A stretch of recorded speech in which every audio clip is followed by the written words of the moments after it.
Good morning, good morning, good morning. It is an awesome opportunity to come before you all today as the Hope Ministry presents Spring Cleaning Your Mental Health, where we talk about different issues that impact our mental health, not only individually, socially, but globally. And the Hope Ministry has an opportunity today to present certain topics or particular topics that impacts our health, and we want to share those with you today. But before we do, I want to just kind of introduce each of our speakers that are here watching or that are here speaking today that will help each of us take away some nuggets and some tips to prayerfully and hopefully help you all on your journey with mental health. I first have Ms. Brenda Boyd. She is a member of Antioch Christian Fellowship along with our Hope Ministry, and she serves the people who manage, who are struggling with grief of loved ones and other grief challenges. She has a master's in family studies, specializing in Christian counseling.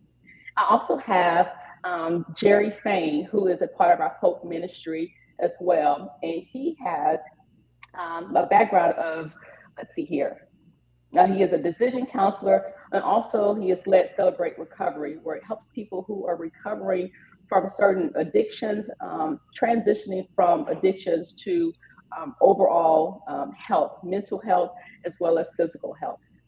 I then have Brother James Jones, who is a mental health rights protection officer and also a mental health case manager, where he helps juveniles and individuals um, that are coming in seeking mental health, um, just guidance and assistance, where he helps, check them in and give tools on helping them throughout this process of recovering. And then I have lastly Shakita Owens, who's our director of the Hope Ministry. She is a licensed mental health counselor. And so we want to welcome each and every one of them today to our broadcast. And each person comes with experience in the mental health field, but also in love and compassion for those who are managing mental health, so that we each are successful and have the proper tools to managing this journey. And so I welcome each of you to this broadcast today. So before we begin, just want to let you know that if you are watching us via live stream, Facebook and YouTube, we ask that you please grant StreamYard access in order to post your comments. If you do have any comments or questions, please post them in a chat box and we will definitely get those answered to you. We ask just for a little time as there may be a slight delay. Thank you again, and I now turn it over to our Hope Ministry team. Well, thank you, First Lady Respis. I believe I jump in here. My topic that I chose to kind of dig into is compartmentalizing. Easy word for me to say. Compartmentalizing our mind, our lives, our situations, the different branches, people in our lives, in order to try to maintain and have better control of our emotions, as well as just our identity and our value. So the three, I don't know if we have the slide up yet, but I have mine over here. Bear with me. There we go. So let's go to the next slide. So here are the three areas that I really want to focus on. People and relationship, assigning levels of authority, branches, the different areas of our lives where, we basically level set and identify the primary purposes of these different branches in order to not ask or use an aspect of our lives more than what it is meant to serve as, and as well as ideology, just sorting our different beliefs or different philosophies, sorting God out of those ideologies that are man created and man influenced. Next. So first is people, and this one, it's not that easy because you have a lot of people in your in your life, and we, we don't want to, look at certain people um, as less than or whatnot. Um, but for me, what I did was I pretty much in my head kind of divided up in three different tiers: VIPs, those close relationships, those standard or typical relationships, as well as last is cordial. So VIPs, those are it's very exclusive group, right? So it's going to be, for me, it's my wife and my son, because these are the two that have a very high interest in my well-being and my success. And so I give them the highest level of authority. Their decision or their view of me, in how they see me, um, is at the highest level, and it means a lot. Mostly because I have both a earthly or natural responsibility to them, but as well as a spiritual responsibility to them. Covering my wife, pouring into my wife, pouring into my child. So they come first in my life, on my VIP list, or my uh, triangle pyramid, however you want to call it. The second level is those close relationships. So, example of those are or your parents, sibling, best friend, mentor, a pastor. These are people that you have a relationship that goes beyond the surface, but they're not necessarily VIP level. But these are people who have exhibited a personal and genuine love and care, for you or for me. Um, and then our third level is standard. Now, this is probably your typical friendships, coworkers, people in your life that it's a little bit more than the surface, but they're not your best friend. They're not your sibling. They're not your mother, your parent. And I know that's going to be different for everybody, because some people have, uh, they may have been adopted by their aunt and uncle, or they have a different relationship with their uncle, aunt, uncle, because mom and dad was not there or whatnot. So these are really examples, but basically, in a typical setting, your aunt, your uncle, uh, cousins, coworkers, maybe close coworkers, close neighbors, that one neighbor next door that you might spend, a lot of time with, you wave to, as you're going to work.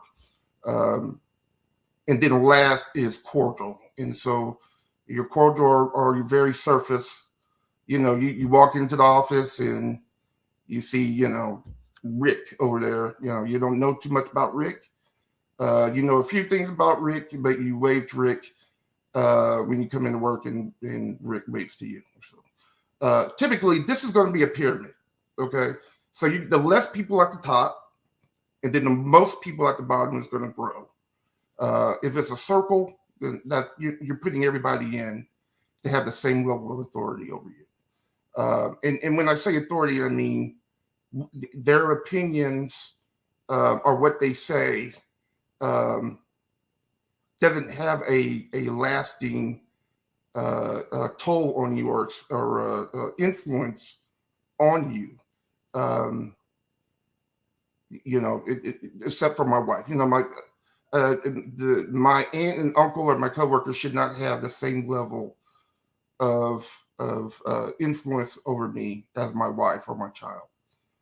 And so that this has really helped me as I press through, because I recognize, and it gives me the ability to kind of not be influenced, and not have my identity, or my value be influenced by everybody that I know. Everybody in my circle, because a lot of people have different agendas. Um, they have personal agendas. They may not know you as well.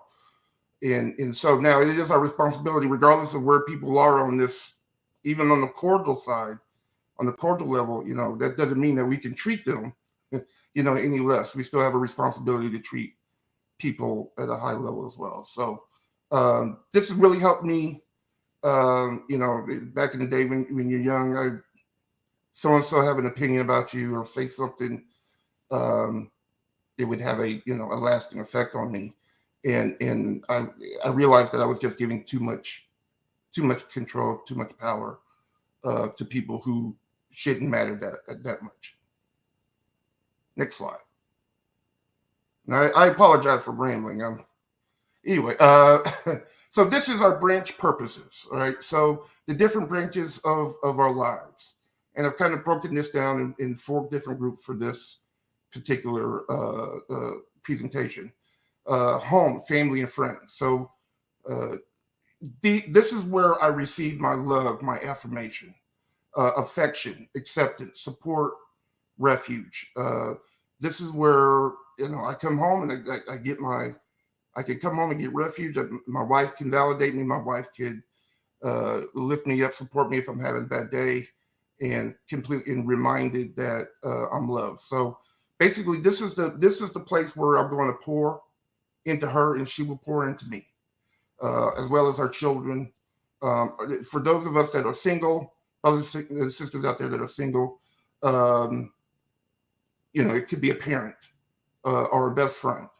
So I receive love, acceptance, and support from my family. That's what uh, I, I, I expect. Uh, Work and career, so your job. And this was kind of basic, but it's what I go to work and I provide a service, and what I can expect is to be compensated for that service. Um, Nothing more, now that doesn't mean I can't get love and affection from this area, but I have to, use keep uh, uh, keep my expectations in check and recognize that this is a place that I go to in order to make money, to have a life, to put food on the table, pay bills and whatnot.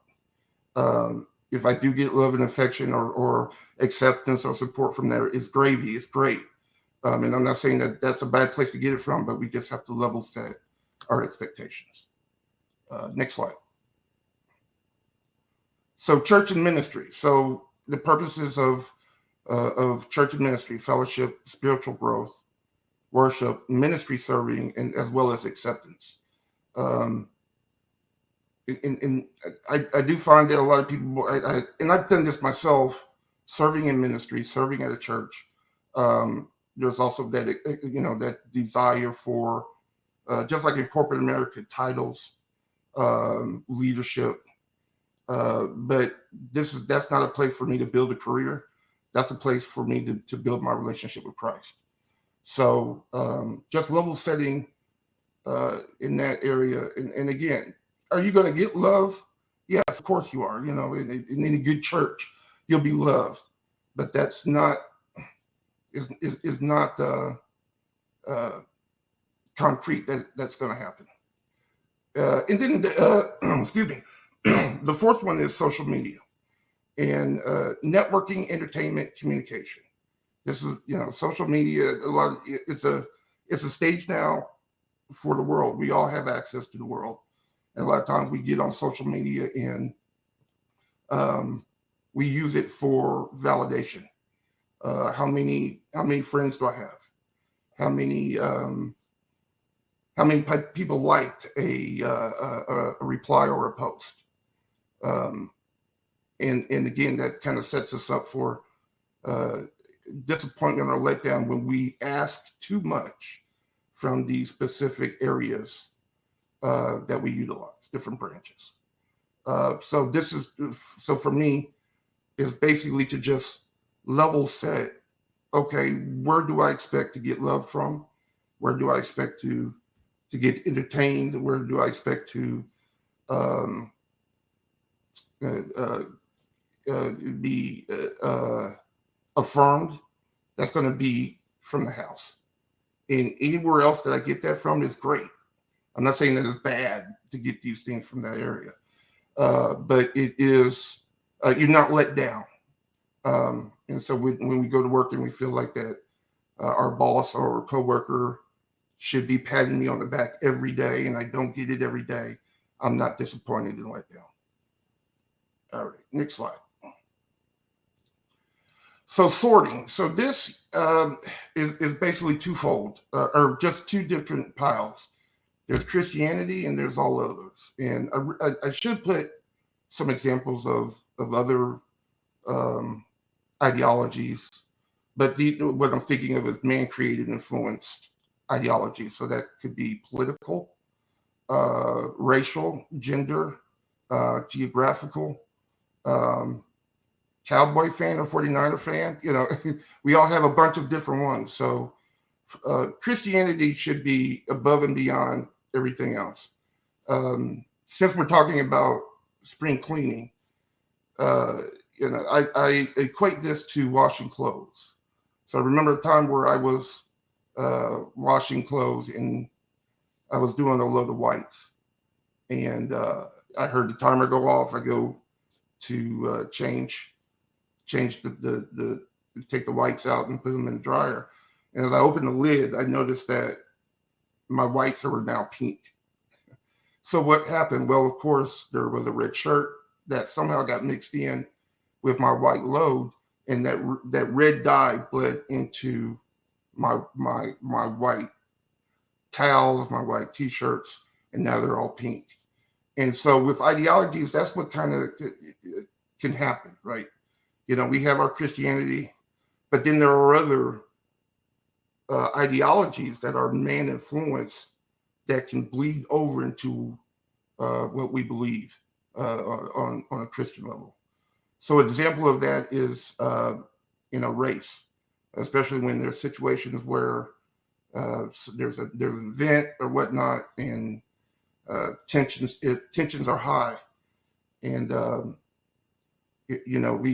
Scripture says love thy neighbor is basic, and you don't have to be a Bible scholar or a theologian to understand what that means. That means love thy neighbor. But when you're influenced, when you've been pulled into that emotional quicksand, then what you interpret or what you apply is love thy neighbor that looks like me, and that's not of God.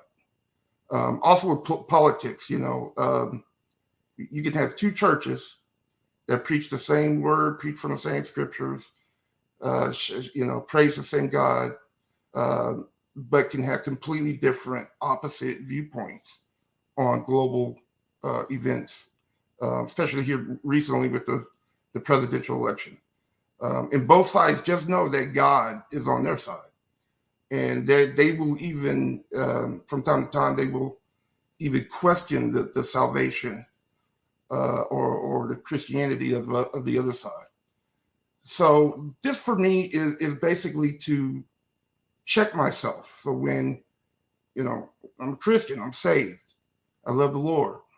But whenever I see myself, going into that place of ungodly, unbiblically supported ideas, I have to make sure that I put my Christianity above everything else. Before I'm a man, before I'm black, before I live in Texas, before I'm a Cowboy fan, I'm a child of the Most High God, and that should be primary on top. Next slide. So in the natural, what is this all about? So it's about the emotional intelligence. And any of us that have been in corporate America, you may have heard of the EQ versus IQ. So your IQ measures, of course, your level of intelligence. Your EQ measures your level of emotion. How long do you stay in this in the state of emotion versus the state of being rational? And these things, those things I've kind of outlined here, were things that kind of help me control my emotions, have more control in not inside, because God works on the inside out, never on the outside in. So this gives me the ability to kind of have more of control of my value of who I am, my identity, and not giving it to others, right? And the emotion, and there's a book. I've actually, hopefully you can see that. This is probably the first one that came out by Daniel Goleman. There are several others out there, and it just kind of explains the ability to kind of have more control over your mind and your identity and who you are. People with higher emotional intelligence tend to have less stress, anxiety, they have lower blood pressure, less depression, less likely to indulge in alcohol and drugs, and less likely to engage in self-destructive behavior. Next slide, please. There you go. So keeping our mind on God. So again, the flesh is connected to our emotions.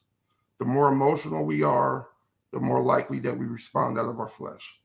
I used to watch a show back in the day, Chappelle Show, and he had this segment called "When Keeping It Real Goes Wrong," and now that's basically when you respond to things in your emotional or in your flesh, it tends to go wrong, and the more that we're in the state of rationale, the more likely that we'll tap into our spiritual side.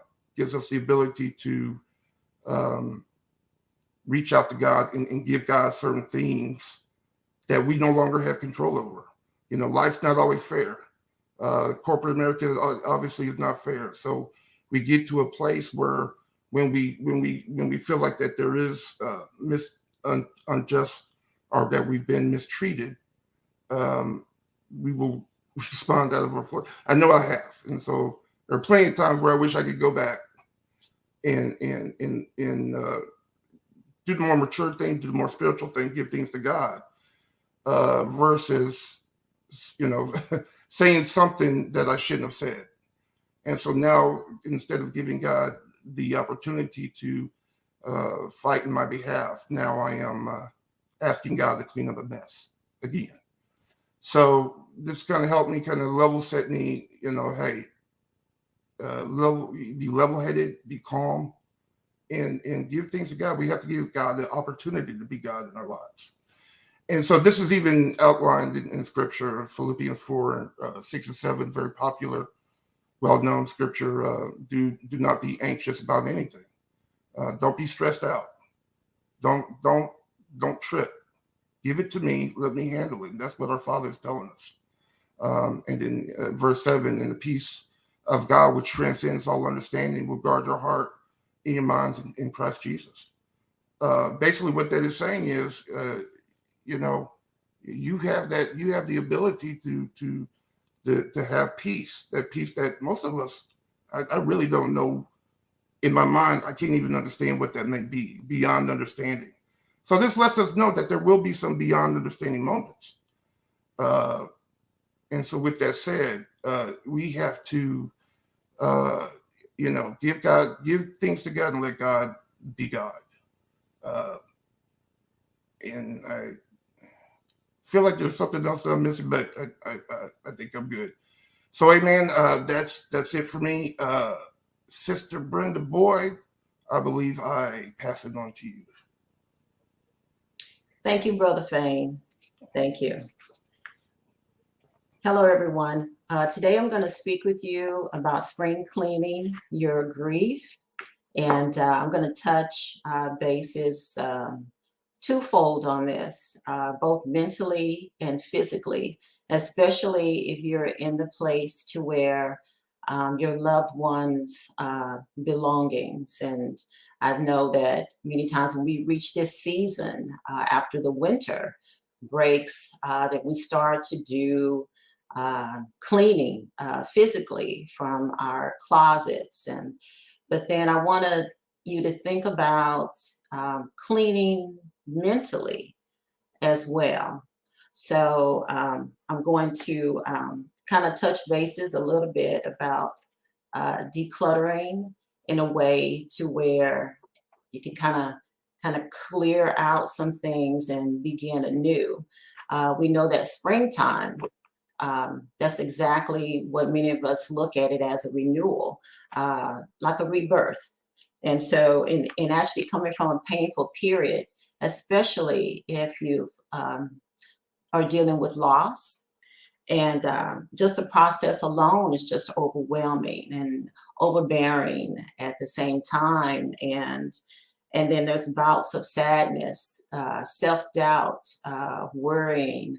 How about just being able just to put one foot in front of the other, and suffering in silence? My topic spreadsheet, please. Here we go. Okay, to spring clean your grief. When we think of spring cleaning grief, we may have held on to long-held emotions, for instance. Just like the clutter in our closets, as I had just mentioned, things that we no longer wear, things that we no longer need. The clutter of feelings that we collect in our minds, they pile up, they crowd out. But it really prevents us from what we're searching for, what we're longing for to move forward. Respect your own timeline for grief. As we know, this is different for everyone. Only you know when the best time is for you. It is completely normal to feel sad, to put things off for more than a year. So usually, like the first year of loss, you're challenged with your loved ones' birthdays, perhaps anniversary, Christmas, different holidays that you would have celebrated with your loved one. And it is suggested, for instance, that the first year, just hold off on the first year in making big decisions. Perhaps a move that you had contemplated on doing. Wait until like the first year, because how you're feeling at that moment, definitely after a full year, then you'll feel differently. And then you're able to kind of look more in a cleaner through glasses, for instance, being able to see that a lot more clearer. And as I mentioned, that even changing careers, beginning a new relationship, and just waiting on a year. And again, you know, that time, you give yourself that timeline, because it's not only, it's just healthy to be able to do that, but being able to reflect. Time of reflection is absolutely the best, healthiest form that you can give yourself. And not giving away the person. Now, this is challenged when we are in the physical sense of thinking, okay, my loved one's belongings. Now I'm faced with how to be able to clean those items out. And so you begin to look at that and you say, but I feel like I'm giving the person away. I feel like that, you know, that no longer will give me comfort. But I would say that when you are ready to be able to do that, get necessary support. Don't do it alone. Do it with someone who loves you, and that you can be able to go through those things, those items that you most cherished. And you start out with 3 piles. You start out with a pile that is one you're not sure about, one pile that you want to give to charity, and then one pile that you want to keep. This could be in the process of 3 months, 6 months, a year, but again, there is no timeline in sorting, and there's no hurry, in other words. So you want to embrace the special time of healing and renewal. You know, people sometimes they make assumptions about having to get it done, sorting, and your friends and your relatives with their belongings. But these are the activities that are markers of how well you're doing, that the other person seems to see. But there is no right or wrong time for doing these things. You should only do these things at the time that feels very right for you. And again, I mentioned the timeline of 6 months, 3 months, 9 months, even a year. Everyone is different, and it is quite normal. But don't put expectations on yourself that you should be doing this in the same way or perhaps in the same time that someone else is. But remember that even you may be mourning at the same time, your relationship with them was different. It's always been different. And again, you never rush through a special important time, especially with loss. For with the support, and we all need support. And if you are grasping at the fact of, well, where can I find such support? As you're listening to me today, you may be that supportive person in your family. You may be that friend, and you may have that friend that has had loss. Go to them and then let them know, hey, when you get to that point, I will be there with you. I can walk alongside you, just perhaps in whatever that you may need. Again, being that lifeline, that support, what pretty much means everything. And a lot of times people believe that, well, time alone, okay, it's I need to kind of like look at it being a new normal, but having time alone to reflect and to being able to allow those feelings, of loss as which you've gone through, allow yourself the time alone. And the new normal, it comes about as you begin to create a newness, a sense of being able to move forward. And again, with that quality of time, God gives us time. He gives us great memories of our loved ones. And so that is something that you always will have with you. So, and as I touch on a new normal, grief forces us to create a new normal for ourselves in a response to loss. Therefore, there is no instruction manual. It's just like when we're raising our kids, right? We have no instruction manual in the process. We're actually going through these necessary experiences as God has allowed in our lives. And then trust me, that everything that He has presented to us, that He's never left us, and He promises to always be there with us. Love never dies. Grief is another name for love. And guys, we grieve because the person mattered. They honestly mattered in our lives. It becomes a sense of, well, what do I do now?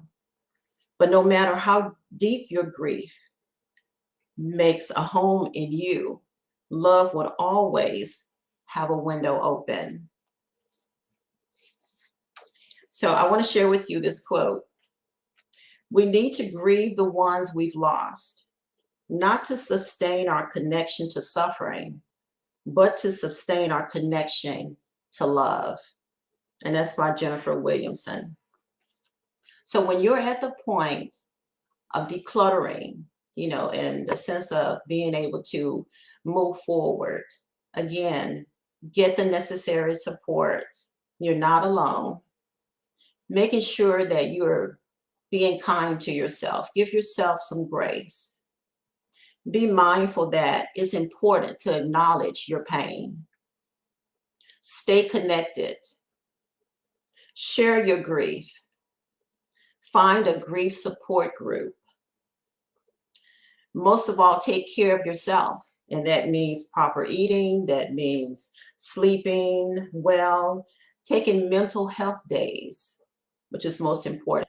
All of these aid in physical and mental health. And so I hope and I pray that, if you are suffering and at the will of being able to, well, what do I do, with these feelings that I have, there are resources available. And we have a grief ministry. Please reach out to us through our website. We have our Hope Ministry, which is being presented here today. We are your lifeline to hope. Please don't suffer in silence, knowing that we are here, that we will walk alongside you. And I promise you that every day will get better and better and better. But the more that you clear out mentally, just remember you again will allow love to come in as well. Thank you. Sister Owens. Good morning.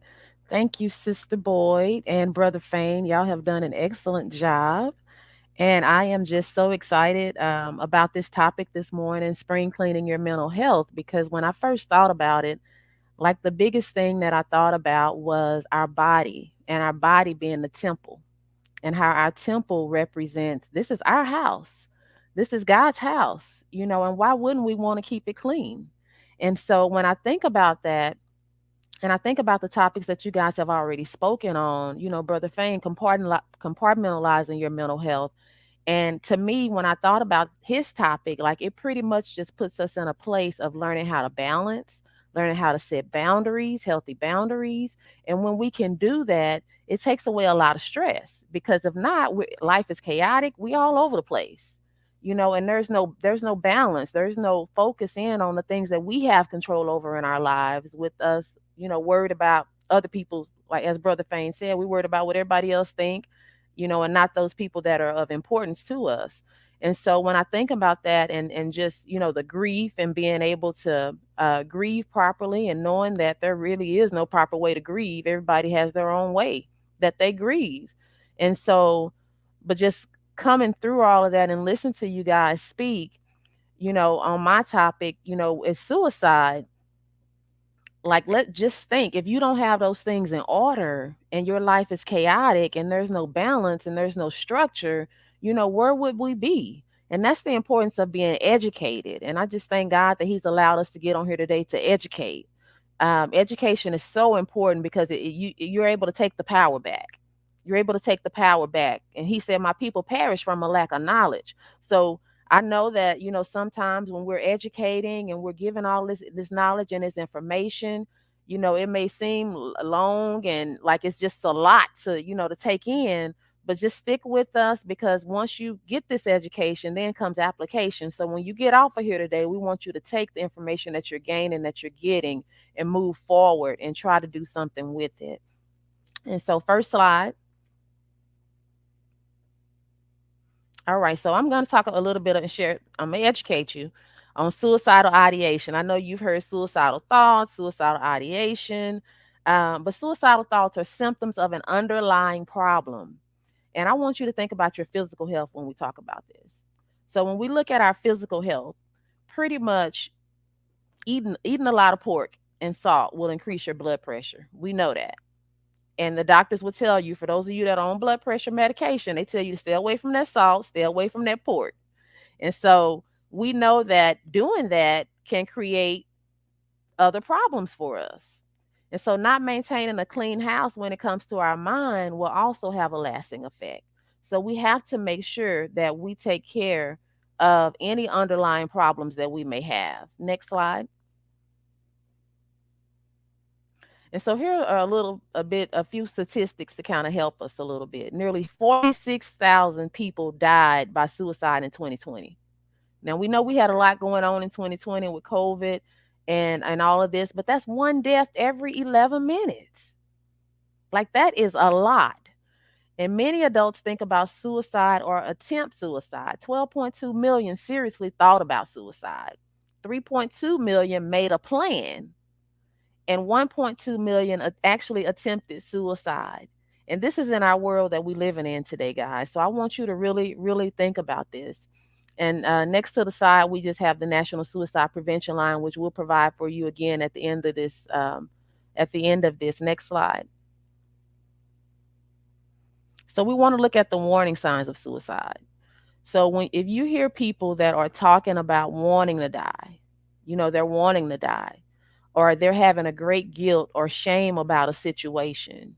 And sometimes you could just be in conversation with somebody. And I know a lot of times I've had to stop myself and think like, okay, did they just say, what I think they said? Because sometimes people will just roll it off their tongue, like I'm just tired of being here. Like this is just getting on my nerves. And so like you have to think to yourself, okay, listen, don't just ignore it. Pay attention to what's being said. And some people will come off as, like they're being a burden to others. Like if you're trying to offer help or support, and then the only thing you hear them saying is, that they don't want to participate in it. I am so sorry. But if you hear them saying that they don't want to participate, or if they don't want the help and they don't need the help, and always feeling like they're a burden on someone, and you know that they need to help, like that's a sign. Pay attention to those things, because a lot of times these people are unhappy with life. They're unhappy with themselves. There's some guilt or shame there, and they may actually tell you some of these things. So just paying attention and being understanding and listening as well. Next slide. Feeling. So we have empty, feeling empty, hopelessness, feeling trapped, or having no reason to live. Feeling extremely sad, more anxious, agitated, or just full of rage. And these are just some of the symptoms that people may have, that you may even experience. And all of us have probably experienced some of all of this. And so it's good for you, as yourself, not only to pay attention to other people, but pay attention to how your emotions are feeling, because a lot of times we're not able to tap into our emotions. And I see full of rage on here. Sometimes we just go straight to anger. You heard 0 to 100. Sometimes there are a lot of people that just go straight there because they don't know how to manage their emotions. They don't know about feeling hopeless. They don't know about, I'm just disappointed. They don't know about feeling frustrated. They just go straight to being angry and full of rage. And so if you are one of those people, take time to pay attention to your emotions and just sit with yourself for a moment and think, okay, what just happened? How am I really feeling? Am I really angry, or am I just feeling embarrassed right now because of what this person just said? Am I just disappointed in my kid because of what they just did? Is it really anger? And so taking the moment to be able to analyze those emotions is so important, because when you learn how to do that, then you can start doing some of these other things that you've heard and that we've talked about today. Um, Unbearable emotional or physical. And so just that, and again, that's just helping us again in that moment, learning how to gauge what we're feeling, what those emotions really look like. And some people um can allow anxiety to take them to a point to where it's not only emotional, but now it's become physical. We see people that are having panic attack and anxiety attacks to the point to where I've had clients that have had to go to the hospital because the anxiety is so bad. So people, stress kills. So we want to be able to get to a point to where we can manage this. We can manage it. And starting off, I'm so grateful for Brother Fane and Sister Boyd. Starting off with learning how to compartmentalize some of this stuff and dealing with our grief would help us so that we can prevent even getting to the point of having emotions about suicide. Next, looking at changing behaviors, such as making a plan or researching ways to die. If you find on your child's computer or on their phone that they've been researching or looking for stuff or reading books on topics like this, that's an important thing to pay attention to. We know that social media has so much stuff out there. Like literally, you can go on YouTube and find a plan to do anything you want to do. Withdrawing from friends. So if you see them doing this and wanting to isolate and be in the home all of the time, pay attention to this, because this is something that a lot of our young adults are doing right now. So not only the adults, but the young adults are doing it as well. Saying goodbye. And I know we're talking about spring cleaning, so this may be a little confusing time because we cleaning up stuff, but giving away important items. I got that bolded. Giving away important items can be a sign that they planning something, or even making a will. But we know that making a will, that's something that we just have to do. But if this just comes out of the blue and you've seen a lot of these other signs going on, pay attention. Taking dangerous risks, such as driving extremely fast. That's another thing to look at. Displaying extreme mood swings. So if you see this, and we know right now, again, because we got so much going on in this world, you see a person, they sad 1 minute, happy the next minute, love you the next moment, just all over the place. Pay attention to those things. Those are signs. Eating or sleeping more or less. And sometimes, a lot of people just think it's one or the other. They sleeping all the time. No, if they eating all the time, that's a sign. If they up and not sleeping, that's a sign. So don't just think just because they are not eating or not sleeping that are sleeping too much It's both, either or. Using drugs or alcohol more often. And we see this a lot with our young adults right now. Like, this is the thing. You know, if you got a young adult and that's all they want to do is stay high for morning, breakfast, and dinner, pay attention to that, because it may not just be that it's just a fad. They enjoy smoking, they enjoy hanging out with their friends. It could be because they're trying to numb some pain, because we know that that's what drugs do. It helps numb pain. And if there's something that they're trying to get away from, this may be the way that they're doing it. So pay attention to all of these signs. Next slide, please. So here we just know that suicide is complicated and tragic, but it is preventable.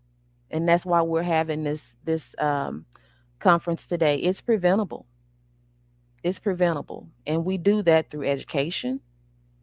We do that through application. Next. All right. So the next thing, we want to make sure that you're able to get help. And so I shared this. This is the Boris L. Henson Foundation. They offer free mental wellness support. This is Taraji P. Henson is the founder of this organization. I believe I've shared it before, but they open campaigns and they close campaigns. So they just recently opened this campaign up. And so that this is the website, BorisLHensonFoundation.org, and you can go there and you click on programs and services. And once you click on programs and services, you'll see free mental wellness support. Click on that and it will take you to the application. Next slide. And and one other thing I wanted to share on that is that when you get there, you can choose from any therapist in the state of Texas that's listed on there, and it's virtual. And you get 5 free sessions. You don't have to pay anything. The therapist, once you choose them and they approve you, they'll reach back out to you to get you scheduled. So there's no reason anybody should go without getting the help that they need. And this is not just for the state of Texas. If you're on here, you're in California, New York, it's all across the U.S. So it's not just if they have a therapist listed in your state, then you can participate, but you have to choose a therapist in your state. And so if you know someone or if you are in crisis, here's a resource. This is a National Suicide Prevention Lifeline. We want you to get the help that you need. And you can call 1-800-273-TALK, 8255, or you can use the online Lifeline crisis chat that they have, which is the suicidepreventionlifeline.org. So there's help. So there's no reason that we should go without getting the help that we need. So if you're feeling any of these symptoms that we've talked about today, if you feel like your life is chaotic, if you feel like you don't know how to compartmentalize the things that Brother Fain shared earlier, if you just don't know how to do that and don't have the mindset to do that, help is available. Help is available. We can help you with the grief. We can give you some referrals if you need them. Sister Boyd has already shared that the grief ministry is available to help you. So there's no reason you should go and feel like you're all alone, because you're not. And I just thank you all for listening and tuning in with us on today. And I'm going to pass this on to Brother James, because he's going to share a wealth of knowledge with us on helping you cope through all of this. Thank you. Awesome. Thank you, Sister Shakita. And thank you all for joining us for this important topic of spring cleaning your mental health. So I don't know about the rest of the panelists, but whenever I'm going to present, I'm up till 12:45 refining and writing stuff down and writing myself notes. Then I lay down to go to sleep at 12:50, and then I wake up at 12:55 to refine again. And then when I get to the presentation, all of the information that the panelists have given, man, I just throw away everything that I had written all night long. So I thank all of the panelists for what they've shared so far. And I'm going to try to do a quick summary. Brother Fain talked about compartmentalizing your mental health. That means to organize. You're organizing your mental health. You're putting things in places where it is familiar to you. Sister Boyd talked about spring cleaning your grief. In other words, decluttering some stuff that's in your life or in your thoughts, to declutter those things. And Sister Shakita talked about suicidal ideation and suicidal thoughts, freeing your mind from unwanted matter. Those are all of the things we think about when we spring clean our physical element. But however, when we spring clean our emotional or our spiritual or our thought life and mental health, I want us to start thinking about how to balance our emotions and our feelings with just a measure of what is reality. An example of that would be, and this is not in my slides or anything, an example of that would be when you take 2 steps forward and you take 1 step back, the emotional and feeling standpoint will keep you in a step back. You will allow that to define who you are. However, if you really notice the reality of 2 steps forward, 1 step back, you're still a step ahead. So instead of letting that step back and that feeling, that emotion to define who you are, let's look at that step that you're still ahead. So those are some of the things I want to share with you when you do a mental health self-check. And Brother Fane was talking about waiting on someone to give you a pat on the back or to motivate you. There is nothing wrong, absolutely nothing wrong with you motivating yourself. So instead of waiting for someone or expecting someone else to motivate you, why not motivate yourself? So first things first, Matthew 6:33 say, but seek ye first the kingdom of God and his righteousness, and all of these things will be added onto you. So what does that mean, first thing first, when we talk about spring cleaning or doing a mental health self-check? Next slide, please. So first things first, whenever you fly on a commercial plane, the stewardesses or flight attendants will give a safety briefing somewhat similar to, if the cabin loses pressure, oxygen mask will drop, and you're to put your oxygen mask on first.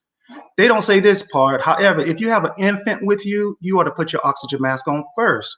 If you have someone who is disabled, elderly, or cannot put theirs on first, you're still to put your oxygen mask on first. It's not from a place of being selfish. It's from a place of, if I've taken care of myself, then I can effectively take care of someone else. And then what we're talking about in the mental health self-check, all too often caregivers, they give so much to others that they neglect to give to themselves. And they experience what we call burnout. So putting on your oxygen mask first is just simply saying, I'm going to make sure that I'm okay to be able to effectively take care of others.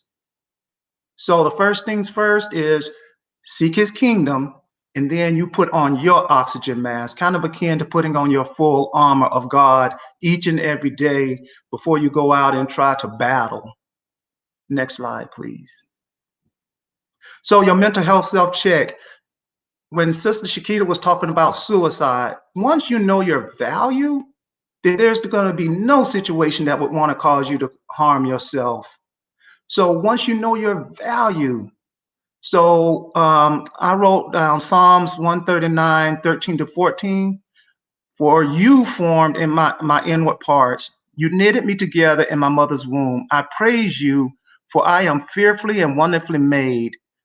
Wonderful are your works. My soul knows it very well. So again, you are fearfully and wonderfully made in his image. Once you know your value, there is no situation that would want you to cause you to harm yourself. Next slide, please. So here's how to balance that emotion and feelings with a measure of reality. The reality is there's not another you on the face of this earth. There never has been another you, nor will there ever be another you. That is how valuable you are. You are one in over 7 billion people walking the face of this earth, which means you are the very definition of a limited edition. Now, that is scientifically proven that there's not another you on the face of this earth. However, knowing your value, you are fearfully and wonderfully made in his image. He knitted you together specifically for a reason. Now, Sister Shakita talked about application and action. Now it's time to put words into action and application. Next slide, please. Seek wise counsel. So I wrote Psalm 1 and verses 1-2, and Pastor just spoke on this. So blessed is the man who walks in the counsel. Blessed is the man who walks not in the counsel of the wicked, nor stands in the way of sinners, nor sits in the seat of scoffers. but his delight is in the law of the Lord, and on his law he meditates day and night. Pastor spoke on this. So seek wise counsel. Someone once told me, if I showed him my friends, he will show me my future. In other words, who is within my network? Am I surrounding myself with wise counsel? Or am I surrounding myself with those who would tear down? Really look at the network of friends that you have. I can love a person who is not of my faith. I can love them and I can show them the love.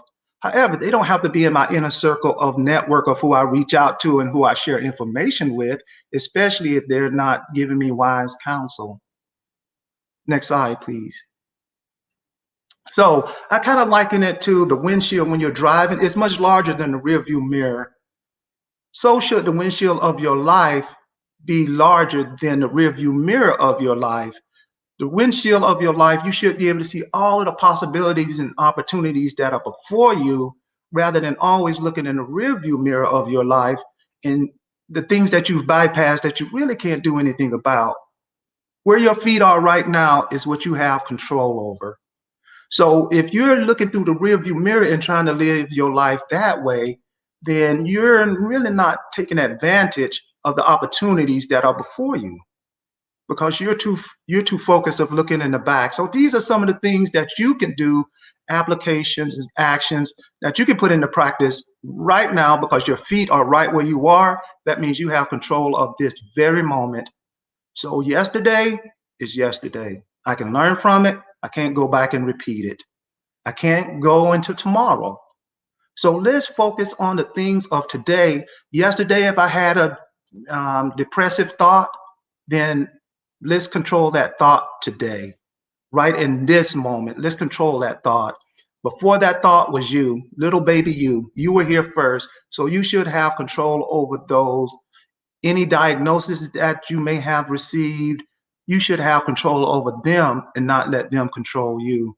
So if you do those things that we've all talked about, declutter, organize, free yourself from unwanted matter, we do all of these things, then chances are we're going to be able to do a mental health self-check. I do a mental health self-check every day, because I know I need to be good to be effective for others.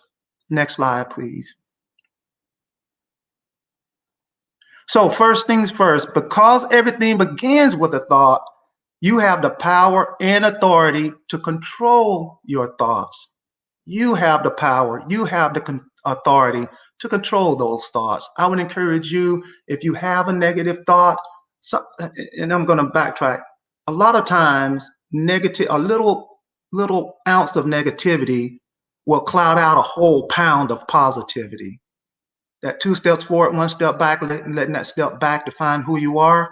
Let's flip the script on that. Why not allow the positive to outweigh the negative? I think his word says the light shall overcome the darkness.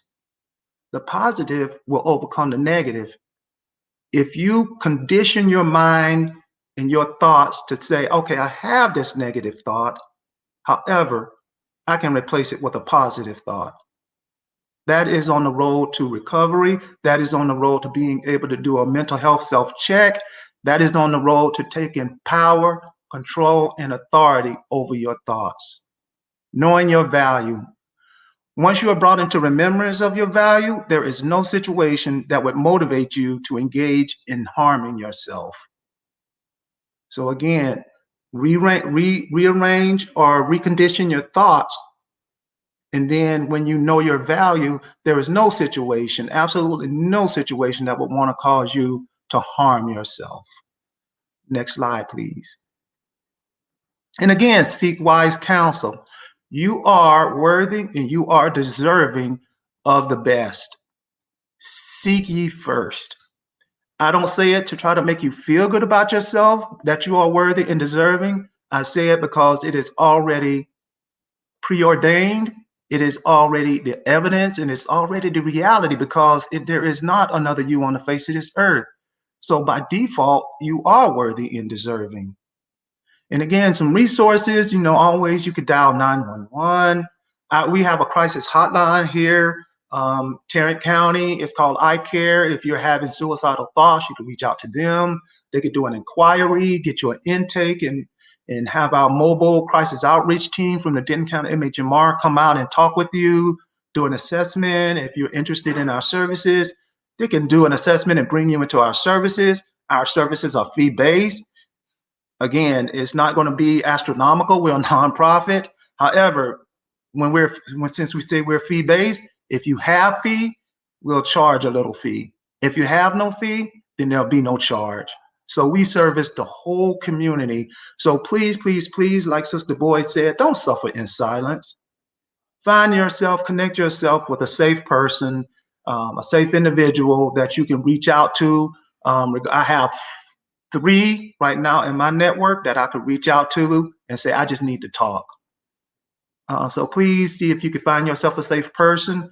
Here at the Hope Ministry, we're safe people.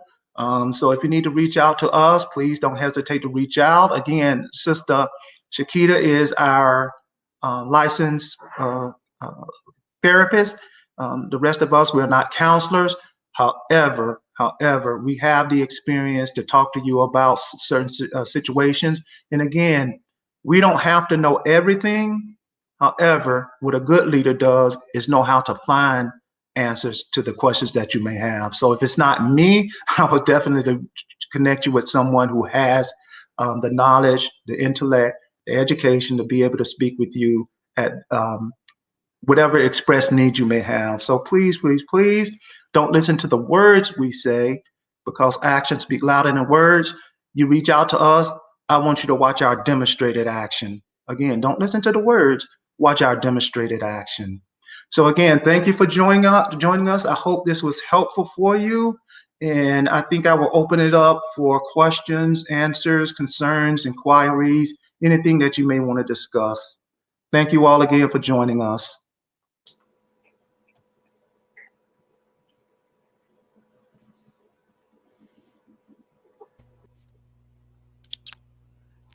This was so awesome, guys. While we're waiting to see if there's any questions, um, I think that it's just important that we are able to, just make sure the audience is aware that, like Brother Jones has already done, just letting them know that we are here,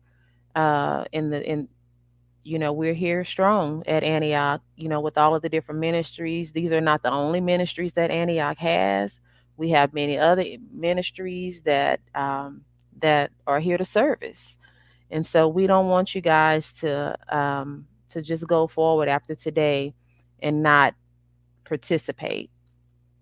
Um, do you guys have any thoughts about some of the things that we've shared today? Any other thoughts that you feel are important?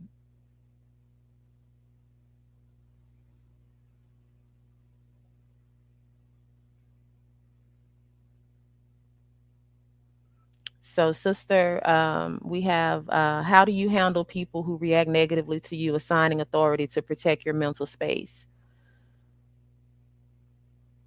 And I think that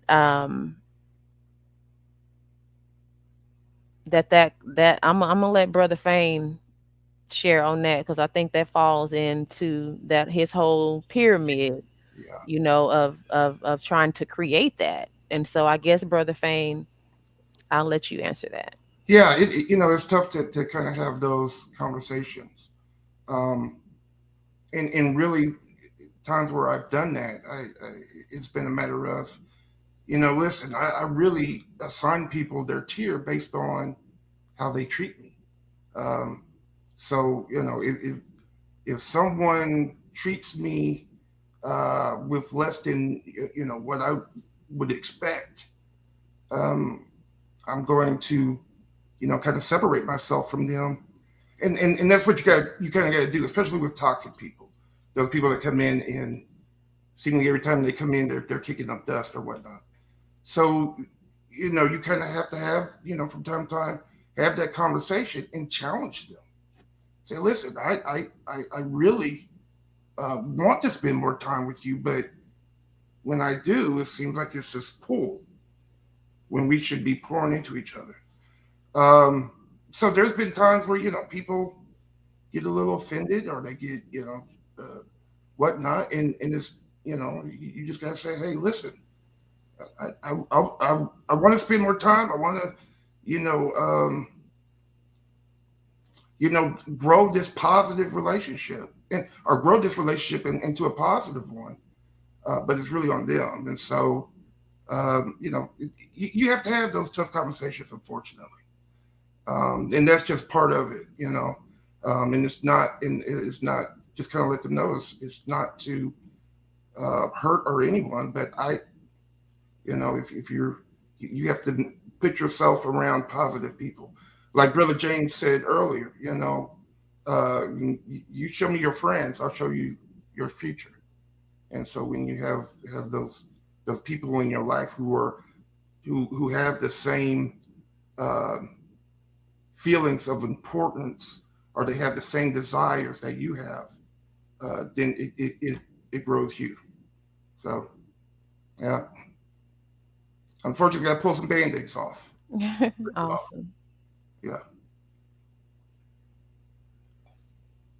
What do you recommend to individuals that struggle with grieving for an extended period of time? Okay, Sister Brenda, I think that one is for you.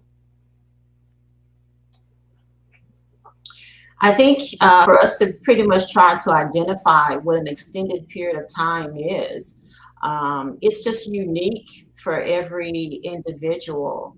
I think that, many times over, we may feel like, or others may feel like, oh, you've been grieving for perhaps 2 years now. It's time to get on with it. It's time to move forward and just be grateful that you've um, were married or what have you.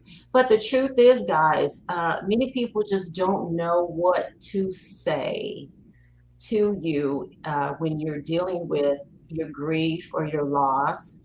And many times over, you would need to seek support outside, perhaps family, others that will support you, and being able to, be able to support you and to join you along with your healing.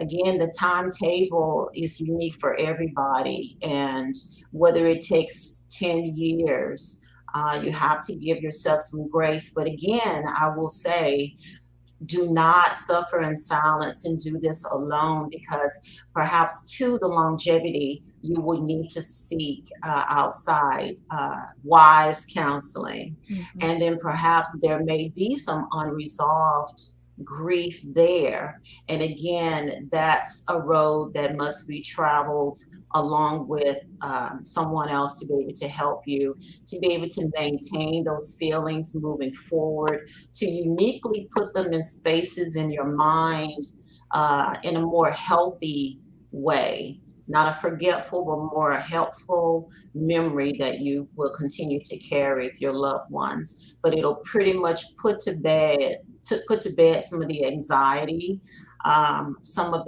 the feelings, whether it has caused you to be in an unhealthy realm in your life.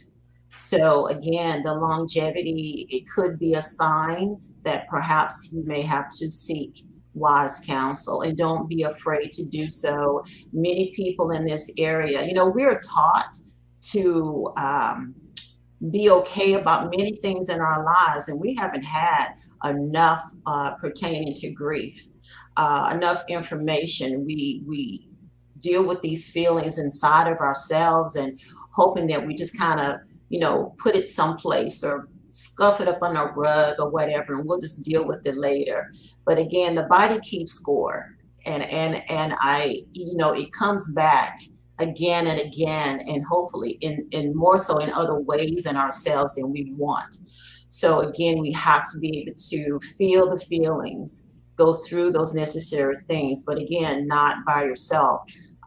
Please, just being able to reach out. Let this be the day that you will see that the light is there. It's just being able to reach more forward in your life to where you can be your better self, so that you can be that special somebody, whatever those experiences for someone else. Wow.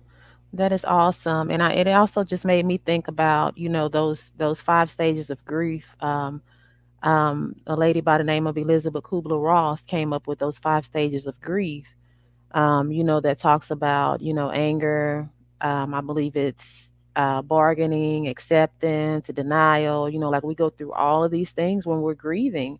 And so, just to add on to that, Sister Brenda, like there is no, like you could be in more than one of those stages at one time. Like you could think you've accepted the situation or the grief or the death, but haven't even accepted it. And so you can literally be in all of those stages at the same time. And the thing about grief is, again, is that everybody grieves differently.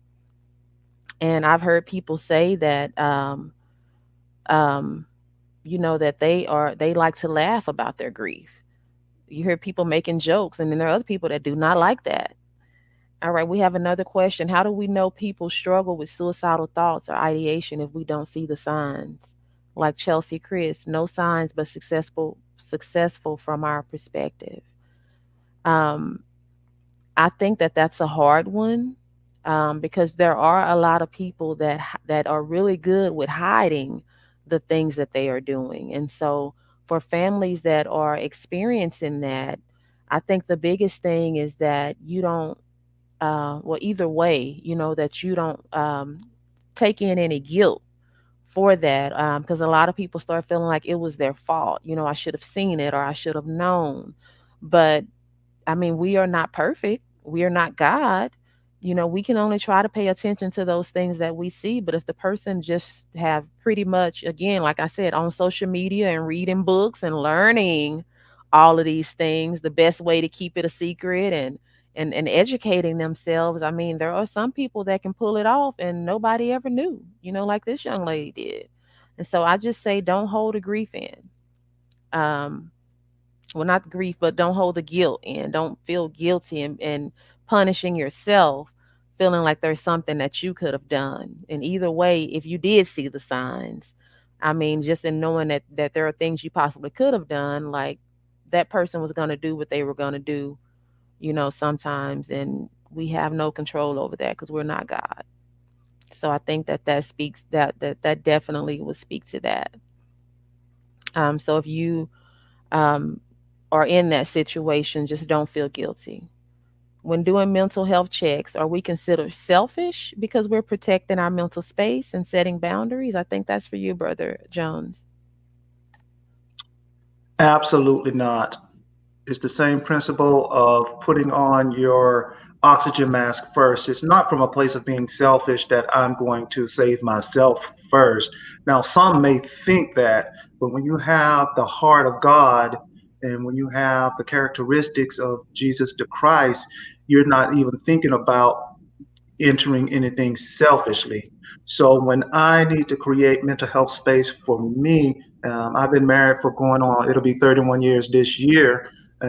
My wife, she'll know that when I say I just need some me time, and she'll give me that space to have me time. It's not from being a place of being selfish that I just want to go kick back and be away from her or other family members. It's just that I need some me time to really replenish, recharge my battery, because again, caregivers need care also.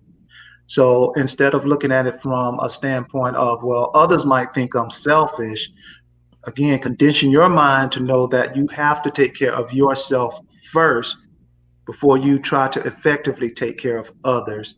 Because if I don't take care of myself first, when that other person may need me, I'm not going to be of any value to them because I'm struggling myself because I've allowed myself to burn out. So effective communication is key also. Again, I have a military mindset. I like to fix things. I'm a solution focused person. If you're talking to me about something, I'm already thinking of a solution. My wife is from the emotional side of it.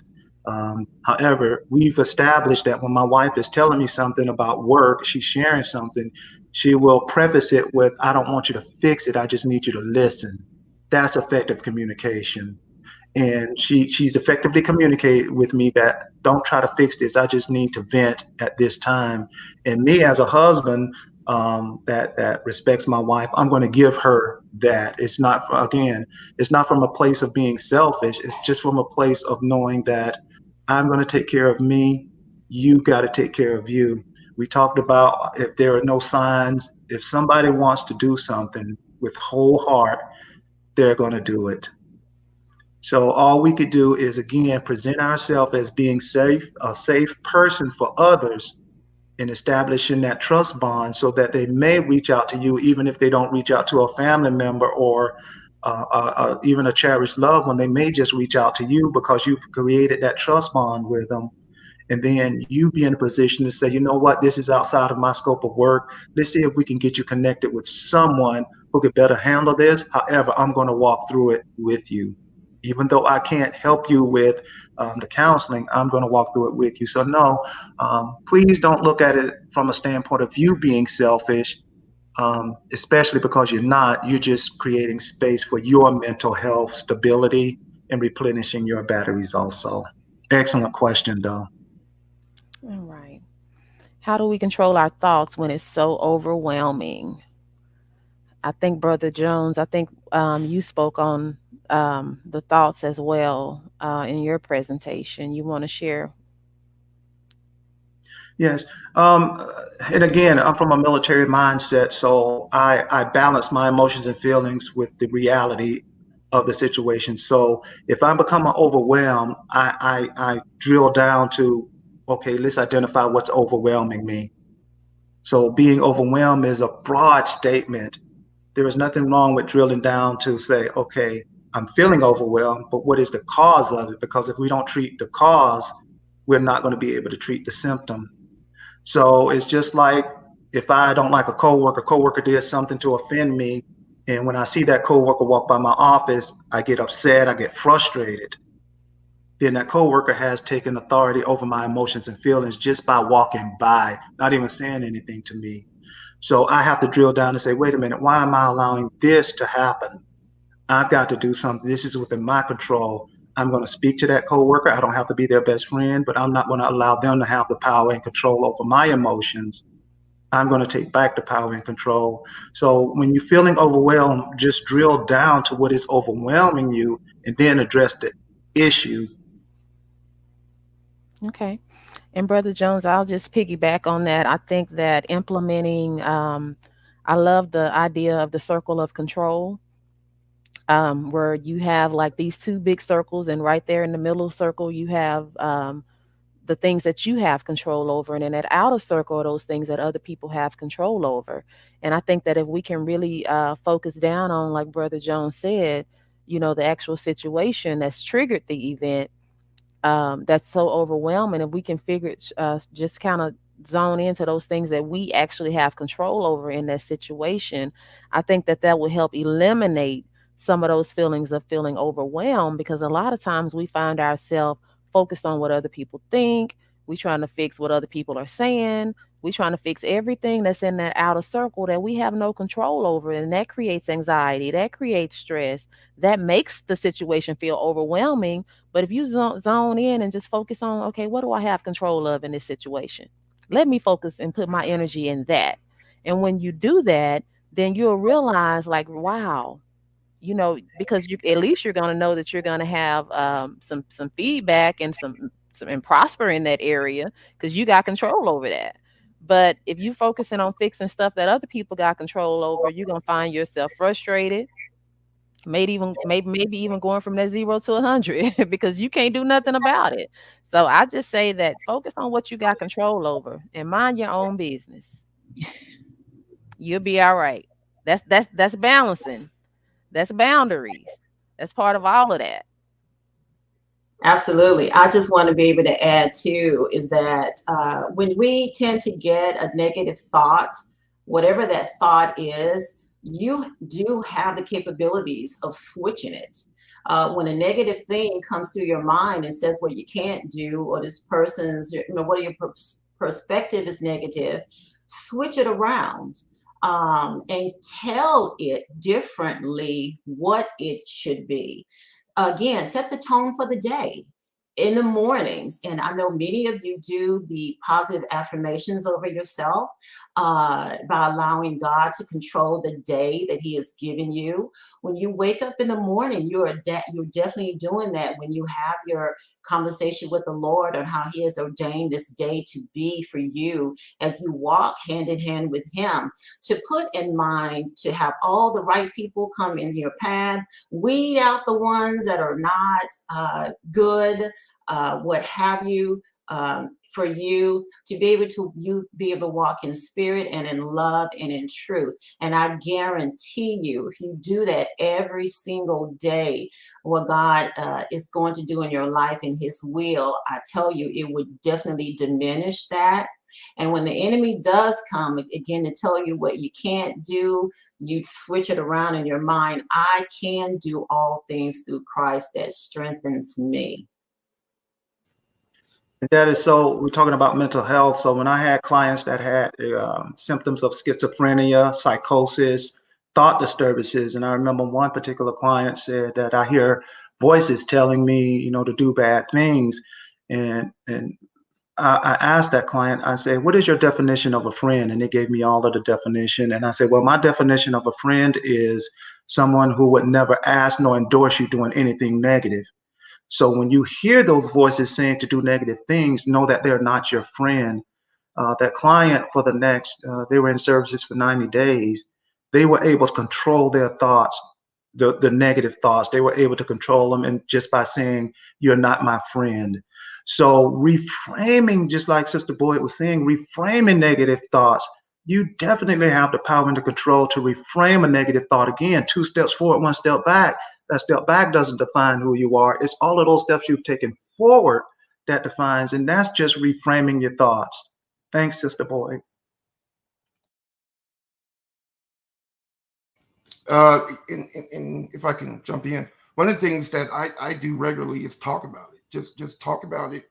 Talk to someone, one of your partners, prayer partners or whatnot, because the more that we talk, the more we communicate, the more that we're taking power away. As well as pray. Give that thing to God. Listen, we've got to give God the opportunity to be God. And if we look back, and we, you know, for me, I look back to things that He has taken me out of, or things that He has brought me out of.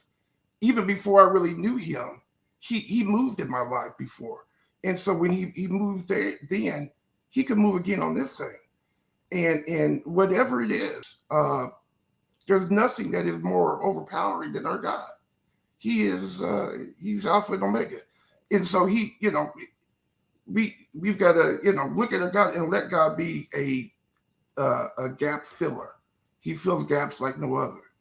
And you know, for example, me doing this is hard. It's not easy for me, but He's brought me here, and I just thank God for it. And so as I look back in my life and I see things that I've came out of, then I recognize that my God can do any and all. And this thing, whatever thoughts that are overwhelming, we just got to get to the place where we give it to God, lay it at His feet, and walk away from it and be done. And say, I've done all I can here. God, it's your turn. Instead of trying to tackle it on all by ourselves. I you know, there's a saying that, you know, God gives us no more than we can handle, and I don't necessarily believe that. God will give us some things by ourselves we can't handle, but with Him we can overcome and do it. So that's for me. That's how I handle those overwhelming thoughts. All right. How does a caregiver do something? Thank you, Brother Fain. How does a caregiver do something for themselves without feeling selfish about doing something they enjoy? Um, and I'm going to give that one to, is that you, Sister Boyd? All right. Thank you for your question. One of those things, as far as caregivers do so much. I know many right?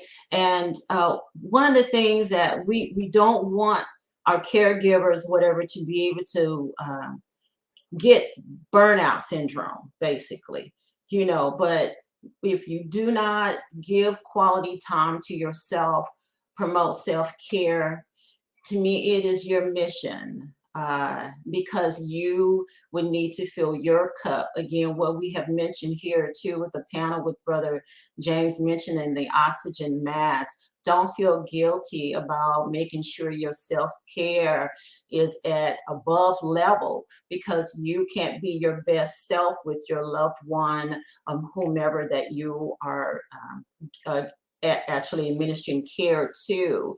And so they need the fullness of you.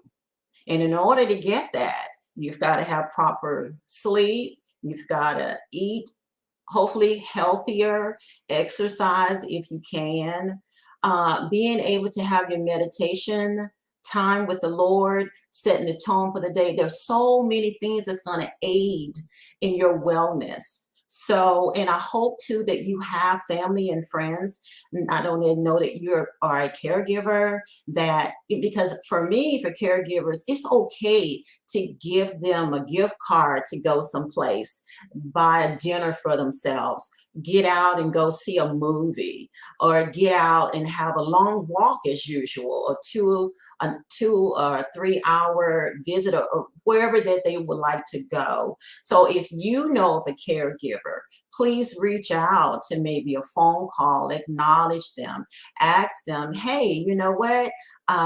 Let's go to a movie, let's go to dinner or something like that. So, and if you are the caregiver that's giving care, please don't feel that. To me, that is the most beautiful thing ever, to be able to take care of someone else. There are times we all are going to be in that position. In one way or another, you're going to be affected by it. So again, please don't feel the guilt, but fill your cup. Please do. Do you believe Satan give us suicidal thoughts? I will just share, and I'll let anybody else share that want to share on that. One of the things that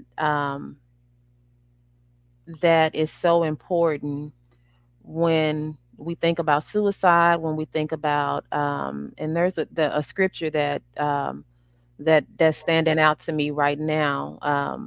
The scripture that talks about when we have repented, and when we've cleaned up our house, when we've cleaned up our temple, and then when we turn back to that thing, how it's going to come back with 7 more demons, and that person will be worse off than they were initially with their sin.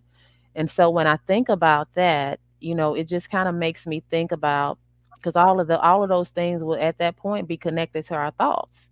Because if you're living a life of sin, then things can be and when I think about the thoughts, because Satan does not necessarily have to possess a person in order for their thoughts to be affected, because he can affect the people around you, and then they can pour things into you. And if you're listening, and when you think about that scripture, that faith comes by hearing, and hearing the word of God, if we're getting our faith just by hearing the word of God, what are we getting when we're hearing all of this other demonic stuff? Well, what are we hearing when we're listening to all of this worldly music, and when we're watching all of this unworldly stuff on social media? Well, our thoughts are being fed. And so it's a possibility that can happen. If you're in that place, and you've put yourself in that position and in that place, and you're living that type of lifestyle. So that's my response. Thank you, Sister Shakita. I want to add to that question, and I believe, yes, he does. Satan's primary goal is to kill, steal, and destroy. And so he's going to implant, or use every attempt to implant negative thoughts in our minds. And that's why the Word of God says that we must be renewed in our minds, not to no longer be conformed to the world, but be transformed by the renewing of our minds. And therefore, how we renew our minds is through the Word of God. And if we're constantly being fed negative thoughts, if we're being constantly fed social media, what that looks like, then it can become overwhelming, and we can begin to see those negative thoughts each and every day. And so that's why, absolutely, Satan can give us those suicidal thoughts, but we have to recognize Satan for who he is, and that what he is trying to do is to destroy who we are and destroy our lives. And so we have to consistently, excuse me, renew our minds through the word of God and what he says. As even Brother Jones mentioned in Psalm 139, verses 13 through 14, that yes, we have been created, in our Father's womb, but also that know who we are, to know who we are, and that we are fearfully and wonderfully made. But if we're telling ourselves that we're not fearfully and wonderfully made, if we're telling ourselves that we are failures, if we're telling ourselves that we're unworthy, we begin to think those things. And if we play those tapes over and over again in our minds, then those suicidal thoughts will begin to take over. And we'll begin to think more on that rather than what God says about who we are.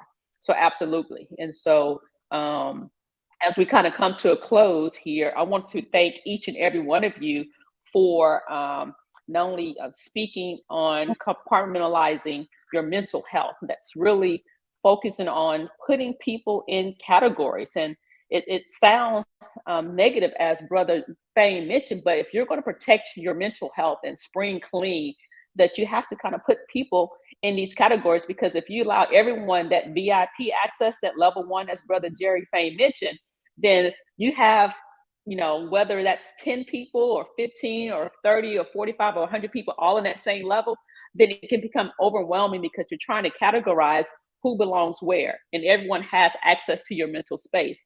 So it's very important that we really compartmentalize where people belong. As he said, your spouse, your children, and then you go from there. So it's very important that we do truly categorize or compartmentalize those individuals. It's no slight against anyone. It's just protecting your mental space.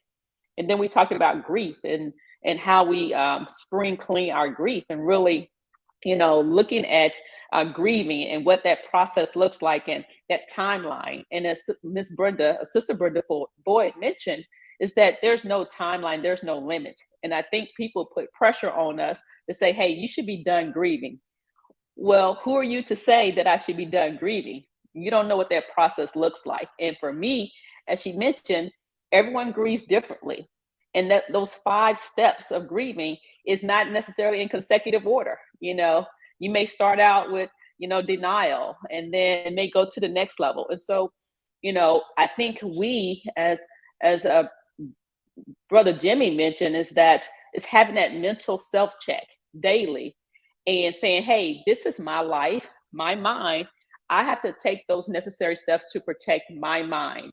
And if people are feeding my mind negatively, then I have to put those safeguards up, put those boundaries up so that I'm okay. If that means doing a mental self-check each day, controlling those thoughts each day, then I'm going to do what it takes to protect myself.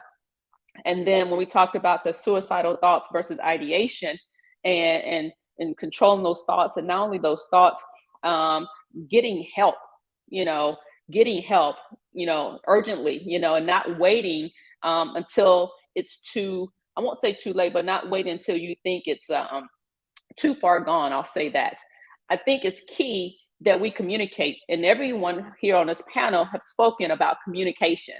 It's okay to communicate. It's okay to share what you're feeling and how you're thinking, because I think for so long, we've allowed this mental health to be something negative, and it really isn't. So if you have high blood pressure, if you have diabetes, if you have any health issue, you're going to do the necessary steps to protect to manage your blood pressure. You're going to take steps to manage your high cholesterol. So if you're going to take those steps to protect your physical health, why not take steps to protect your mental health? And so I think that's really key, and not allow this to be a negative stigma. If anything, if you take something away from this conversation that we've had, is to speak up, speak out, and not do it alone. And to find those individuals, as Brother James mentioned, those 3 people, those people that you can reach out to, that you need to talk to if you're feeling, not so great. And so it's to reach out. And it is, as Shakita mentioned, is finding a counselor. And checking, out the Boris L. Henson Foundation, where they provide free services, free five counseling sessions. And so that at least gives you a start to addressing some of those issues.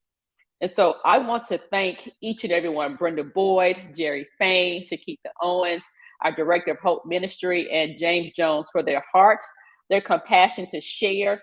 It's not always easy to share, but because of their heart, they wanted to get this information out to you all so that you are better prepared and better equipped to managing your mental health and spring cleaning, decluttering, all of those things. I'm getting ready to declutter and clean some baseboards and clean some ceiling fans and all of those. And so that means, hey, it's built up some dirt, it's built up some dust, which means I need to get it out. And so same thing here. If we're going to spring clean our mental health, it's time to get some things out.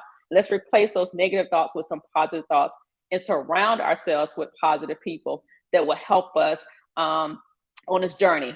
And remember, you are not alone. And so I want to thank you all so much for this opportunity and listening in to us. And before I close, I'm going to give it over to our director, Shakita Owens, as she has the final words. Thank you, Sister Respis. Yes, this has been an awesome time this morning. And I just wanted to come on and just thank everybody for participating. Thank you guys for supporting the Hope Ministry. And I mean, your mental health is important. And I love the way Sister Respis just gave that analogy about your physical health. Yes, if you're going to take care of the physical, we got to take care of the mental too. And so there's nothing wrong with taking care of that mental health. We got doctors for all compartments of our body.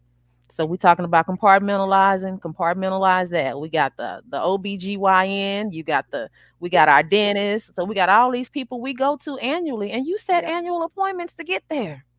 So why not set some regular appointments to take care of your mental health? Yeah. We all need a couch to lay on. Even though I'm a therapist, sometimes I have to go lay on one. So it's okay to get the help that you need. And so I just wanted to close out with just thanking everybody again for participating. The Hope Ministry will have additional things coming up here in May. May is Mental Health Awareness Month. Just follow along with us. And definitely we want to keep you motivated and encouraged to do the things that you have to do to take care of your mental health. And thank you so much. And you guys have a blessed Saturday. Thank you. Thank you. Bye-bye.